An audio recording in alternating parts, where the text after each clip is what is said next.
daude Sheffielden. Bale, eta hori da Irlanda? Eta gero Liverpoolen, bai? Arratsaldeon, crossover jaialdiaren laugarren egunera iritsi gara eta badaude 11 ekitaldi ikusteko, gozatzeko, hurrengo orduetan eta hurrengo egunetan ere bai. Ostirala eta larunbata ere han izango dira. Ikusle gonbidatuan gaur Lide Hernando musikari daukagu. Kaixo, Lide? Kaixo, urtzi.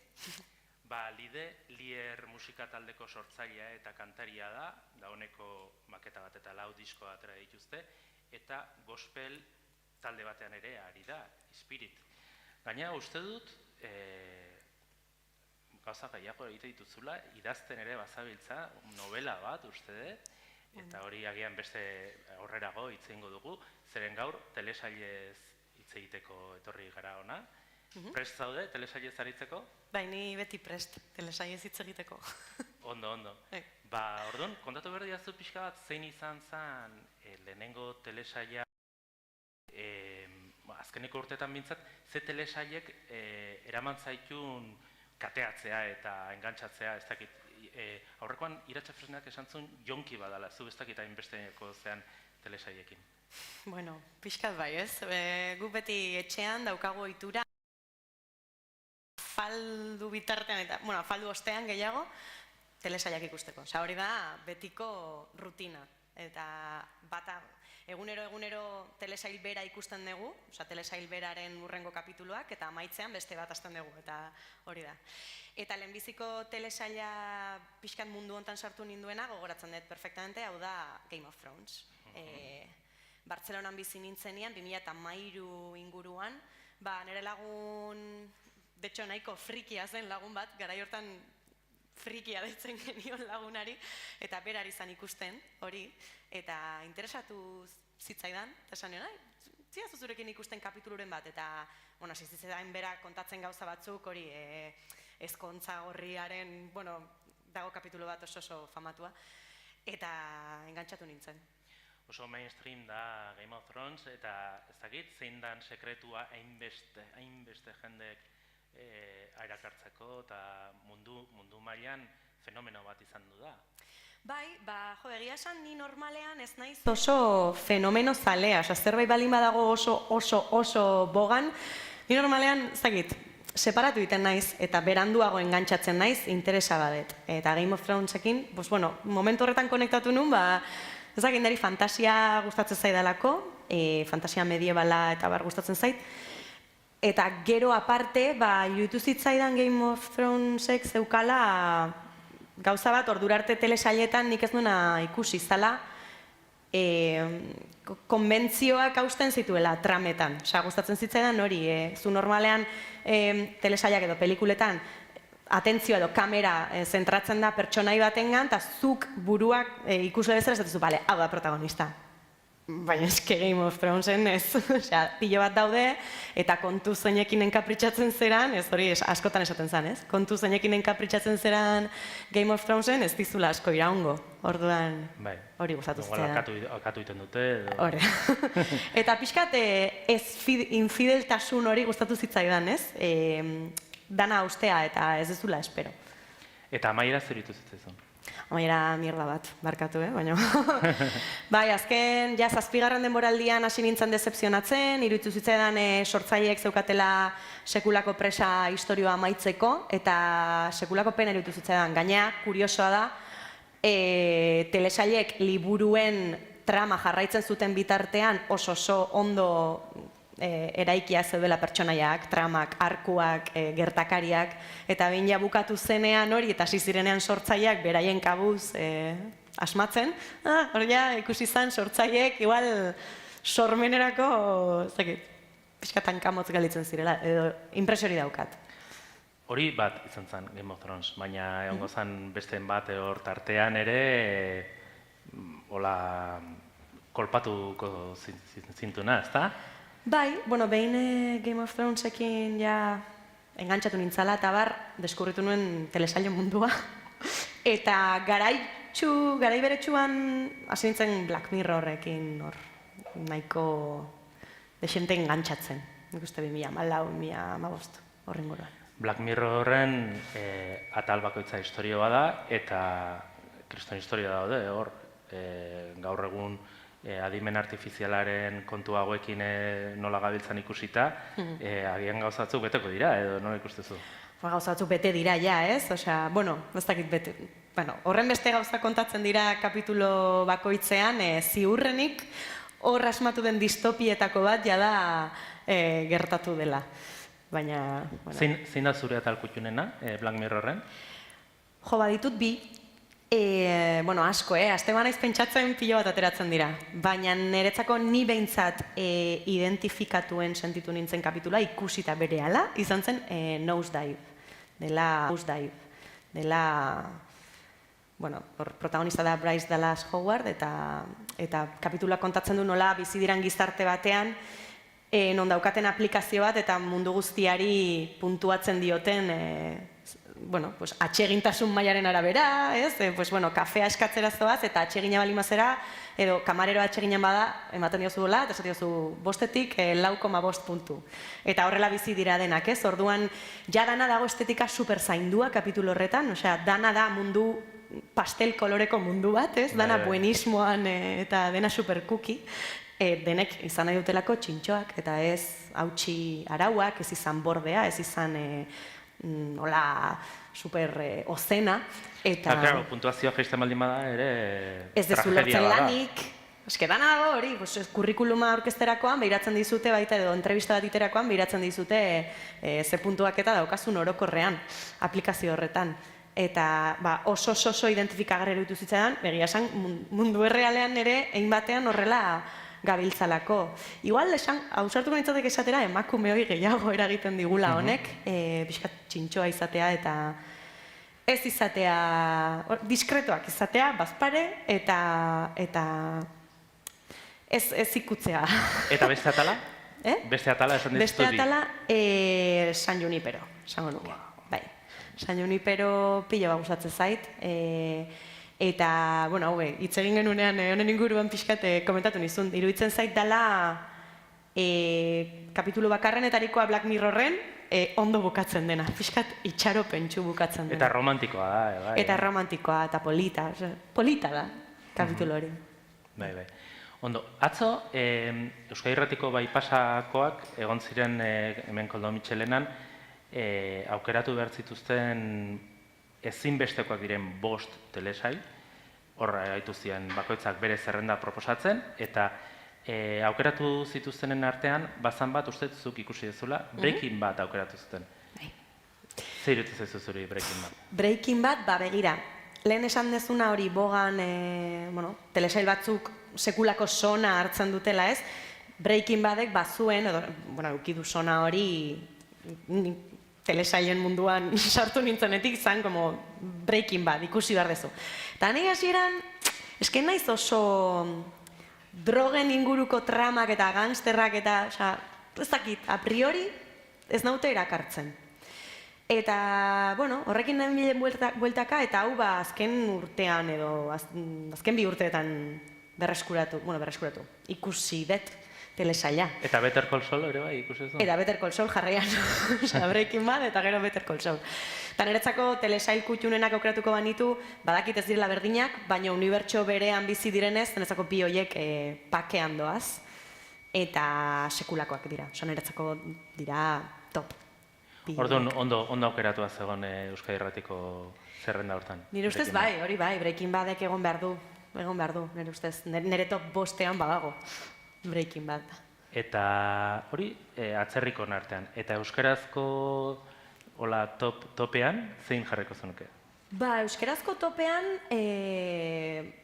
azken aldian egin dituzten telesaietatik ondarraoak adibidez asko gustatu zait, iruditzen zait, igotzen duela kalitatea eta ematen duela pixkat itxaropena, euskerazko telesailek horrelako kalitate ona eduki dezaketela. Naiz eta diru gutxikin nahi dagoen? Hori da, iruditzen zait, gainera, egina dagoen aurrekontuarentzako, deskonpentsazioa handia dela zentzu horretan, kalitatean. Eta aktoren lana oso ona. Nagore Aranburu, Eneko Sagardoi, pilo gustatzen. Izenatu dute Basque Noir bezala, ondarraoak. Bai, egia esan, bai, ez? ondarru batek ematen du pixkat nuarrarentzako, ez, lekua, osea. Eta gero gauza asko kontatzen zian telesail hortan, zen dizute migrazioaren gaia zegon, ustelkeria, poliziak, horre aipatzen zen emakumezko pertsonaia Nagorearen bururena, zeukala antzekotasun batzuk Eskandinaviako thriller batzuetako pertsonaiakin eta horrela.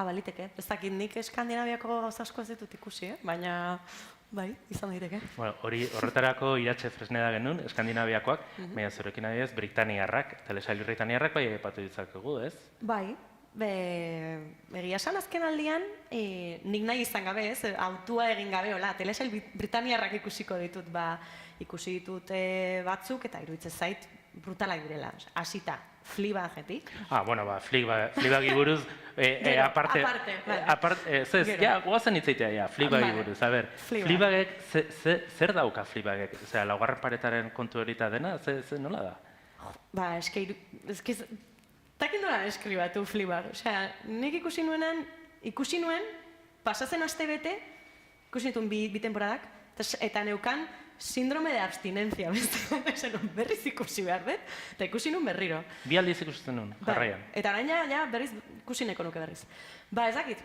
Fleabagek, nik jendeari kontatzen dio danean, gomendatzeko ikusteko, esan didate, zerri buruzkoa da.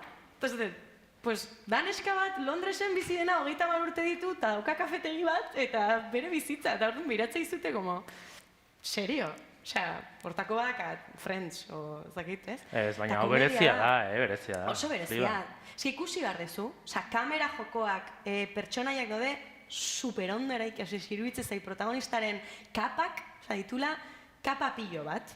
Piskat, de hecho, nik uste horretan oinarritzen dela telesaila, ez nola, berak, eta hor dator laugarren paretarena, berak nahi du hasieratik kontatu publikoari, oda guri, nolakoa den bera, ez? Esate dizu, behitu badakat bizitza sexual superaktibo bat, eta berdin zait, eta daukat mutil lagun bat, sin mas, eta ezakize, eta beste honekin ligatzen dut, eta beste hau. Eta familia nahiko desestrukturatu dakat, eta bat. Pero me la suda, pixkat, ez? Eta gutezea pixkanaka deskubritzen bere beste kapa bat, ez? Eta hori superinteresgarri iruditzen zait, nola berak guri nahi digun gezurra esan, nahi digu pixkat ezkutatu bere benetako izaera edo egin duena, gertatu den, ez dut spoiler. Aktorea oso ondo, Eta aktorea da brutala. Baina gidoia baita ere. Niretzako, gidoia dago superondo eginda. Eta hori pertsonaiek daukate oso, bakoitza daka bere hitz egiteko modua. Apaizak eta guzti. Apaizak ere bai. Apaiza, eske mesedez. Eske da pertsonai obrenetarikoa. Bueno, eske danak. Eta bigarren denboraldia, hor apaiza sartzen dela, eta hor ja nola laugarren paretaren jokoa aldatu egiten den, ez? Kasu horretan, protagonista jarraitzen du ikusleari hitz egiten tarteka, baino derrepente konturatzen gara apaiza ere konturatzen dela horretaz, eta joku hori iruditzen zait superpolita, ze adierazten du nola apaizak edo sekulako sentsibilitatea dauka, eta beste gainontzeko pertsonaiek ikusten ez dutena ikusten du, ez? Konturatzen da nola protagonista tarteka desagertu egiten den, edo publikoarekin hitz egiten ari den, edo bestela kontatzen digu beraien arteko konexioa, benetan erreala dela, ez? Eta ulertzen dutela elkar, zakit, oso polita. Claro, da telesaioetako bat, esaten zuna, zepena ez direla demoraldi gehiago egin, ez? Bai, baina egia da.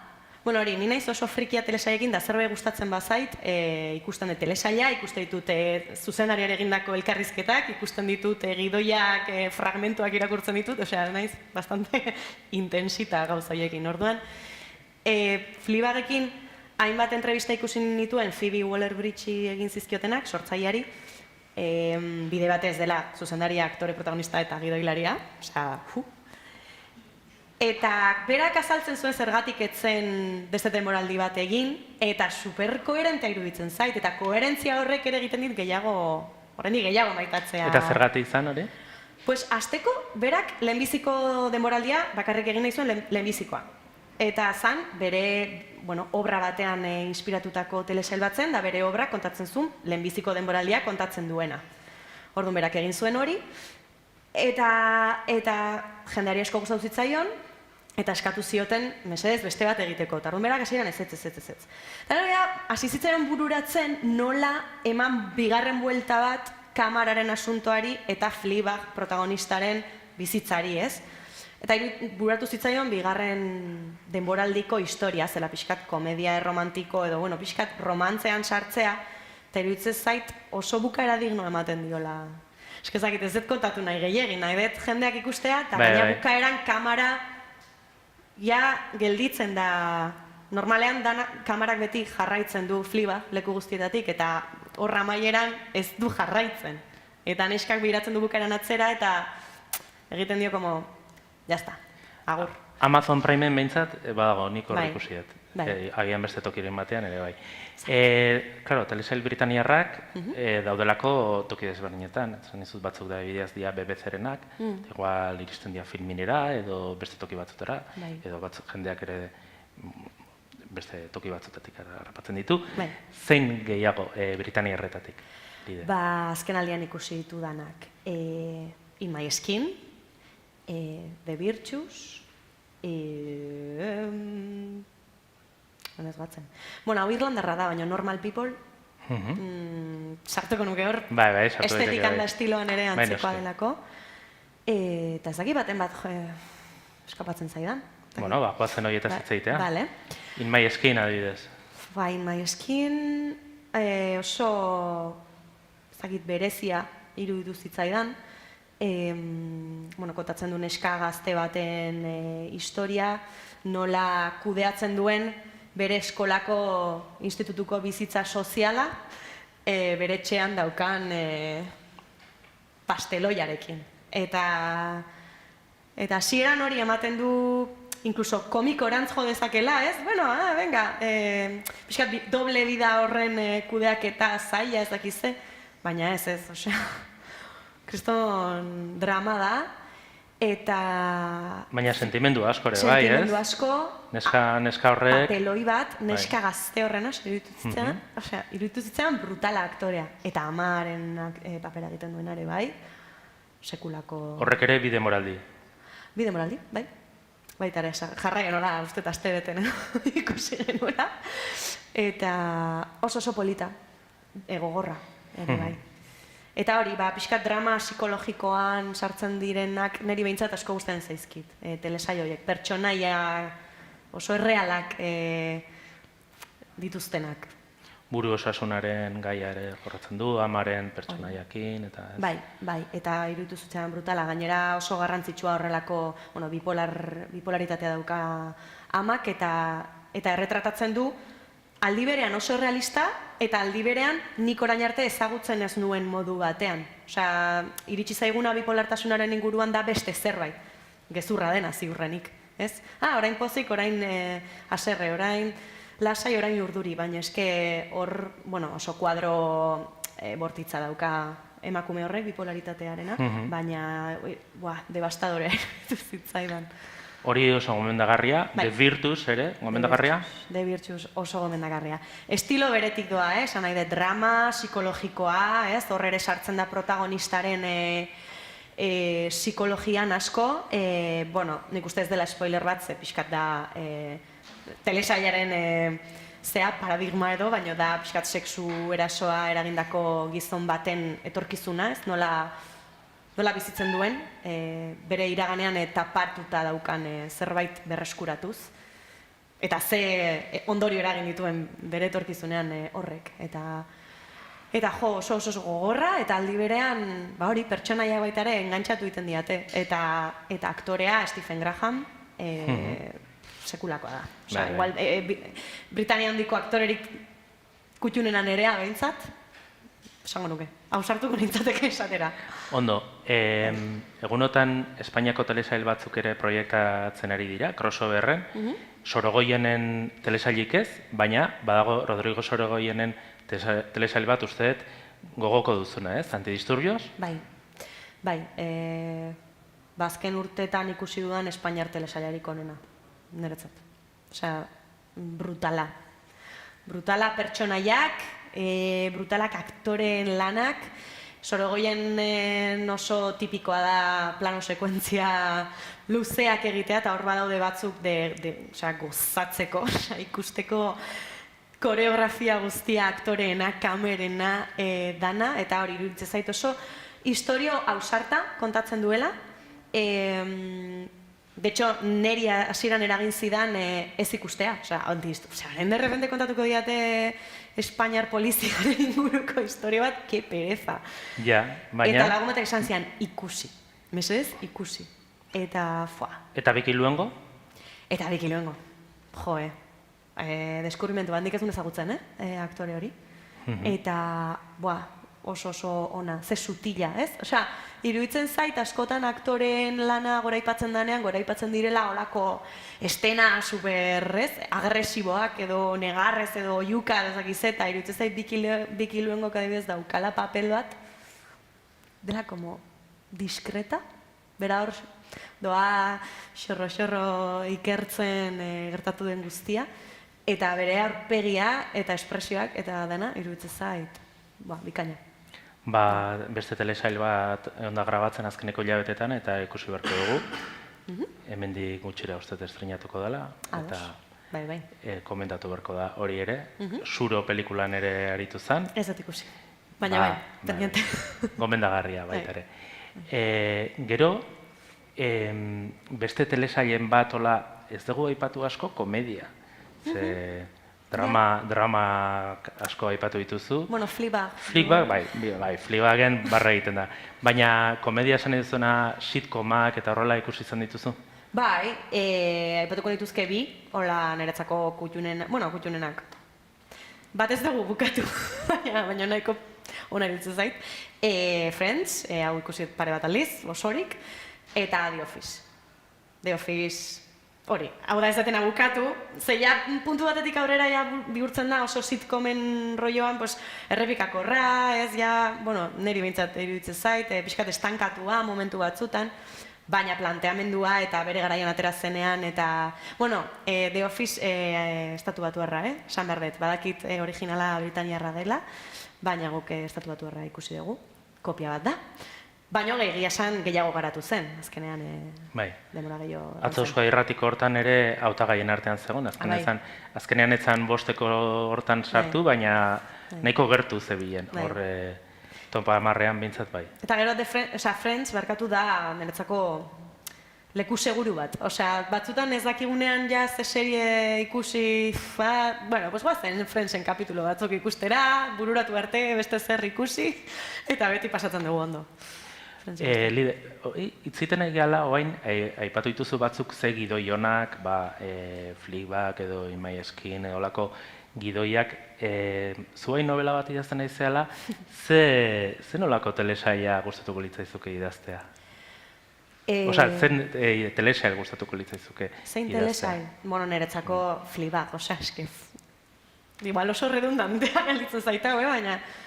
Fleabagen nola nazten ditun komedia, drama, realismoa, pixkat, kotidianei dadea, antzerkia, antzerkitik datorrelako, iruditzen zait, brutalan nik, zeo zidatziko bano gustatuko litzateke hori.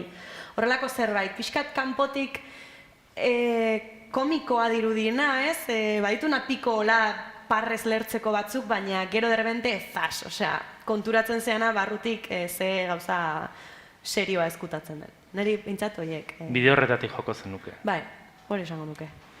Eta, ez dakit, telebistan ere aritu izan zea, sos arriskoa kantuan. Telebistak ere, Euskal Telebistak behar ditu telesailak, aurrentzako padaude pare bat, baina ondo legoke, egotea telesail gehiago euskeraz. Bai, egia esan niretzako izango zen ikusle bezala, sekurako plazerra ikusi alizatea, lehen aipatu dugun ondarraoak bezalako beste produkzio batzuk, eta luzeagoak, alba da, ez lau kapitulotxo, horrelako kalitatearekin, eta gidoi landuak, aktoreak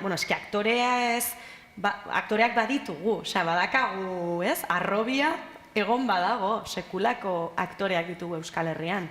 Jartzen dituzu gidoion batekin eta zuzendaritza on batekin, zen ikuste asko nabaritzen dela, kanpotik behintzat, zuzendari on batekin egon diren aktoreak, eta aktore hori bera, zuzendaritza azkar egindako lan batean, aktoreak berak ez du horren ondo antzesten, orduan, urre hori atera behar zaie, eta horretarako behar da denbora, behar da dirua, behar da espazioak, behar da...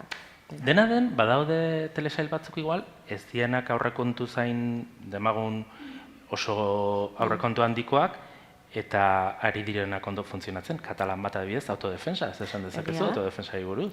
Jo, bai, bitxia, polita, ikusi nuen, gomendatu zigutelako, eta kapitulo bat bestean atzetik, zufua, tio, ze bat, bueno, oso, esan nuke, ausarta dela. Eta hor ez dute hainbeste diru gastatuko? Ez, begira, baina hor erakusten da nola ideia on bat, eta inungo beldurrik ez duten pare bat aktorek, egin dezaketen niretzako urrea.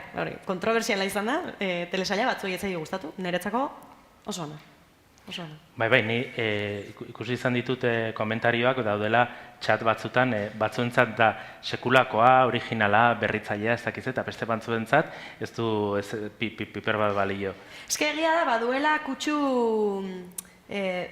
feismo kutsu bat, zan nahi. Bueno, konta dezagontzen dia bineska gazte eta zeiten dute bineska gazte. Pues, parrandan atera, drogatu, ligatu, ez? Osea, pixkat hori eta bizitzaz hitz egin. Ez? Osea, nik horrela definituko nuke. Daude pixka galduta. Baina dira pixka makarrak, bai, ez? Oso makarrak. Baina hori, eta hori esan dudana feismoarena, osea, iruditzen zait, inkluso batzutan, sentsazioa dut, ez dela enkuadraketa edo ez daukatela zuzendaritza, argazki zuzendari honik baizik, eta nahita erabaki dutela enkuadre txar bat erabiltzea. Osea, kasu batzutan ikustez du, como aktorea hitz egiten ari dana, eskina batean hitz egiten, bestetik ikusten da hor gelan arropa botata, osea, ez dakit, enkuadre oso raroak. Baina hori ere, iruditzuztean oso ausarta eta berezia, ez, orain arte egin gabekoa, eta horrek gainera erakusten du pixkat neska hoien bizitza desmadrea nolakoa den, ez? Euskarazko horrelako bat posible izango litzake? Jo, bueno... ETB-en zailago, baina Jaume Ripoll filminekoa hemen Donostin dakagu, esan beharko diogu, ez? Euskal Herria behar duela ere beldurra asko kendu, Osea, nik uste, bi neska hauek Katalunian egin dutena, trasladatzea Euskal Herrira, bi neskak hor Bartzelonako aldapa baten pixa egiten potota biztan, osea, dago espena bat daudela pixa egiten, eta ikusten zaie dena, osea. Hori Euskal Herrian, aber nork egiten duen. Bueno, Erronka zalea zu ere bazea, eta ea noizbait ere telesail bat, ez dakit, idazten dezun, zuzentzen dezun, edo musika egin dezakezu, telesailen batena. Bueno. Edo telesailen baten atalen baten kantarik egin duzu azken aldian? Ez pentsatu, ez. Bai?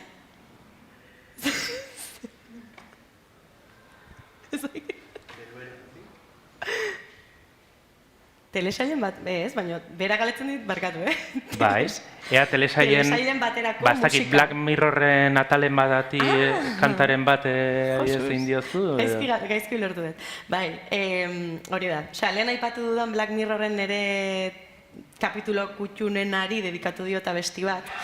Eta, bueno, abesti hori ez da atera horrein, baina aterako da. Adi egongo gara. Hori da. Eta zuen kontzertutara ere, adi egongo gara, urrengo asteetan, baituzu eta batzuk. Mil esker, Lide, gurekin izategatik, ikusle gonbidatuan. Mil esker zuei ere, etortzagatik, crossover jaialdiak aurrera jarraitzen du, hainbat ekitaldi izango dituzue urrengo bai gaur, eta bai urrengo bi egunetan, eta urrengo arte.